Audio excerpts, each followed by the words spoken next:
बंगाल में पहले चरण की 152 सीटों के लिए कल वोटिंग होगी। चुनाव प्रचार समाप्त हो चुका है। आज चुनावी तैयारियों के अंदर इलेक्शन कमीशन जुटा हुआ है। लेकिन दोस्तों, एक जो बहुत महत्वपूर्ण बात निकलकर सामने आई है वो ये है कि इस चुनाव के अंदर सरकारी कर्मचारी बहुत महत्वपूर्ण रोल अदा करने वाले हैं। दो तरफा मार पड़ने वाली है टीएमसी के ऊपर, जो अभी तक दिखाई दे रही है। होगा या नहीं होगा वो तो बात की बात है।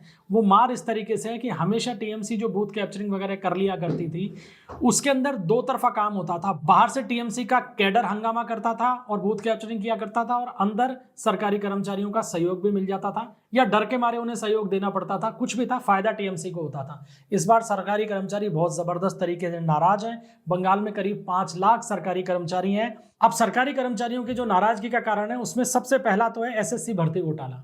25,000 कर्मचारियों के यानी शिक्षकों की नियुक्ति को सुप्रीम कोर्ट ने रद्द किया था, और वो मामला बहुत भारी है। क्यों भारी क्यों है? क्योंकि भर्ती रद्द होने के कारण हजारों की संख्या में वो उम्मीदवार भी नौकरी से वंचित हो गए जो वैलिड तरीके से जिन्होंने उस भर्ती परीक्षा को क्लियर किया था।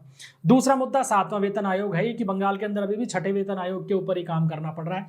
बीजेपी ने अपनी तरफ से पासा फेंक ही दिया है कि हम सत्ता में आए तो 7वां वेतन आयोग लगा देंगे, और वो भी पिछली तारीखों से लगेगा, तो लाभ कर्मचारियों को बहुत ज्यादा होगा। तीसरा मुद्दा जो है वो डीए का है कि डीए सही तरीके से मिल नहीं रहा। सुप्रीम कोर्ट के ऑर्डर के बाद में भी सरकारी कर्मचारियों का डीए क्लियर नहीं हो पाया है। तो ये तमाम बातें जो है सरकारी कर्मचारियों की नाराजगी को और बढ़ा रही हैं। और फिगर देखने में तो 5 लाख लगता है दोस्तों, लेकिन इनके परिवार भी तो वोट हैं। कम से कम 20 से 25 लाख वोटों का ये एक पूरा का पूरा गणित हो जाता है, जो टीएमसी से जबरदस्त तरीके से नाराज है। इस बार चुनाव की ड्यूटी में जो सरकारी कर्मचारी आ रहे हैं, वो ना तो टीएमसी कैडर को कोई गड़बड़ी करने देंगे। हालांकि टीएमसी को तो इलेक्शन कमीशन ने ही पूरी तरीके से बांध दिया है, लेकिन सरकारी कर्मचारी भी उस कड़ाई के अंदर अपनी पूरी भूमिका निभाएंगे, और उनका परिवार वोट डालने के अंदर खेल करेगा। तो ये पूरा का पूरा चुनाव जो है, इसके अंदर सरकारी कर्मचारी भी एक बड़ा गेम चेंजर रोल अदा करने वाले हैं। और रही इन 152 सीटों की बात, तो पिछले चुनाव के अंदर बीजेपी के पाले में करीब 59 सीट्स थी इस एरिया के अंदर, इन 152 सीटों में से।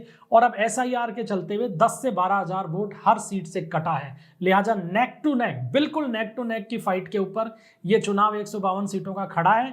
अब वोट कास्ट बीजेपी जितना ज्यादा करवा लेगी, उसकी जीत का अंतर या सीटों की संख्या उतनी ही बढ़ सकती है। और यही कारण है कि बीजेपी और चुनाव आयोग ने पूरा फोकस इस बात पे कर रखा है कि जनता घर से निकले और वोट डालने आए, और किसी डर का माहौल उन्हें फेस ना करना पड़े।